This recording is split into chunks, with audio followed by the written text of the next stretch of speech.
I used to write endless lists of goals that I would forget by February. It is time to do things a little bit differently. So, hi my love, it is great to have you back, and if this is your first time, it is lovely having you here. If you get anything out of this video, I would love for you to stick around. And if you're really feeling it and you want bonus videos or just want to support the channel a little bit extra, you can check out my Patreon, which is always linked below. I do a lot of planning videos on there, and I also break down my goals every year, and we sort of keep track of progress every month. But here on YouTube, I wanted to give you a look at how I plan my year as a self-employed artist, from big picture goals down to daily systems. So first, for my planning system that keeps me organized and keeps me on track with what I'm doing day to day. Since I am my own boss, it's really important that I'm committing to my work hours, especially as I try to fit in as much as I can around parenting as well. So in Google Calendar, and hopefully you can see it, I have time blocks of when I will be working. So you can see that the days like today, tomorrow and Friday, where baby is at nursery, I get a good solid chunk of work in. The other days I work well, I basically only work during her nap. I'll aim for like 1 to 2 hours, but those are my scheduled blocks of work. Those are non-negotiable times that I'll be working. On top of that, not scheduled into my calendar, I might also get help with the baby from grandparents or my sister. I might decide to work in the evening once she's in bed, so I can still fit in more hours if I want to, but I have a certain number of hours scheduled in specifically. I used to be very detailed with my time blocks, like saying exactly what I was doing each day, which tasks were designated to each block. But I found that I prefer to just sort of clock in to work and get on with whatever task is at the top of my to-do list. So that is how I structure my days, but of course the structure only works if I know what I'm actually working on. So let's get to the aforementioned list. I keep a to-do list in Todoist. It has all of my recurring work tasks automatically come up however often they occur. So like packing orders every Monday, editing short form videos every couple of weeks, stuff like that. I can also add things in day to day if something comes up that feels higher priority to me. But when I'm starting work, I basically just have to look at what's on the top of my list and I work on that until it's done, and then I move on to the next thing. It's as simple as that. It's actually a new way of working to me. I used to go from one to-do to another, like constantly jumping around and putting out fires. This way I might end up falling behind, but all I have to do is just focus on one thing at a time, just ticking off the thing on the top of the list, and that really quiets down the other tasks in my head. But those tasks need to come from somewhere, and that's really where my yearly planning starts. So where do those tasks come from? How do I decide what is important?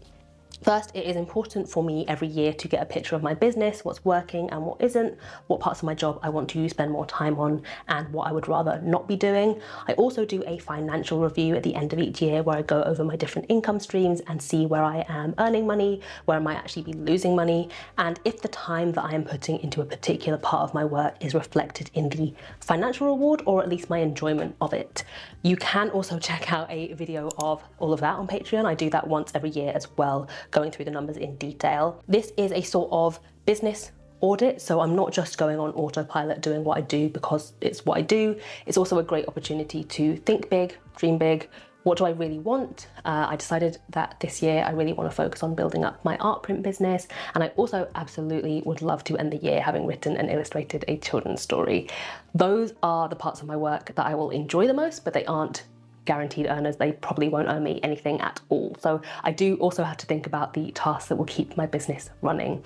And something that's helped with that was a book I read a while ago. It's called The E-Myth Revisited. It's a really interesting book about how to step back and actually design your business, not just keep it running, and how being good at your craft isn't the same as building a business. And since reading it a few years ago, I've got a lot more granular about considering the roles that I take on in my work and all of the tasks associated. So like when I'm in my admin assistant mode, I'm checking and responding to emails, reviewing and signing contracts, maintaining accounts. Then when I have my accounting hat on, I am dealing with like creating, sending, tracking, keeping progress of invoices, keeping track of income and expenses, filing taxes and so on. And then when I'm in warehouse mode, I am packing orders, I keep track of and replenish packaging supplies, I go to the post office, and I'll make sure that any order questions or issues get like noted and flagged with the admin assistant version of myself. So you're basically like breaking down each and every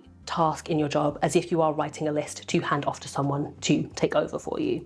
Basically, being aware of all of the things you do and how often they come up, how long they take, helps you set up systems in your business, and even would make it easier to delegate certain aspects of your work if you can or ever wanted to. And in that, you create systems that leave you feeling like you always know what you're doing and why and what's next. Like, I would love to just paint and make videos and that be it, but to have time for all of that stuff, to keep that all taking over, I have to make sure that I'm making time for all the other stuff too. And so that is where my to-do list comes from. I have an idea of how long each of these tasks take and how often I need to do them, and that is how I set them up as recurring tasks in Todoist. And that is the list that I go off every day when I clock into work. The difficult part is making sure I find time for the fun stuff. So I'm actually trying to split it 50-50, and that's something I'm still trying to figure out, like in the last month or so. So we'll see how it works out, but I basically do as much as I can of the essential tasks for one whole month, and then I get the whole next month to dive into my passion projects. It might work better doing like 1 week on one thing, another week on another, but this is what I'm trying for now. And obviously there are a lot of essential tasks that I can't just like sack off for a month, like checking emails and stuff, but I can, if I can cover enough of the bulk of it, like over the course of 1 month, the rest can happen in little bursts of maintenance over the next month, while the majority of my time can be spent on like creativity. I feel like it sounds kind of rigid, but I actually find that this way is so much more flexible than how I've organised my life in the past. There's always the opportunity to slot in a task that feels more urgent or that I'm just more interested in at the time.